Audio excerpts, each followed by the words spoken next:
Hello বন্ধুরা, কেমন আছো সবাই? অনেক দিন হয় ভিডিও আপলোড করি না। তো আজকে আমি 1 মিনিটের ভিডিও নিয়ে এসেছি। আজকে আমি গাছে সার প্রয়োগ করব। এখানে নিয়েছি ডিএপি, হিউমিক অ্যাসিড এবং পটাশ। এগুলো গাছের ফুল এবং ফল বৃদ্ধি করতে অনেক বেশি সাহায্য করে। সেপ্টেম্বর মাসে ফুল এবং ফল গাছের পরিচর্যা করা বেশ জরুরি। এই মাস থেকে শুরু করে নভেম্বর মাস পর্যন্ত পরিচর্যা করতে পারলে অনেক বেশি ফুল এবং ফল পাওয়া সম্ভব।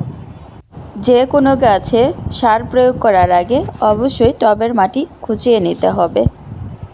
এইখানে আমি সার প্রয়োগ করার পর কোনো পানি ব্যবহার করব না। বৃষ্টির পানিতে অলরেডি মাটিগুলো ভেজা আছে।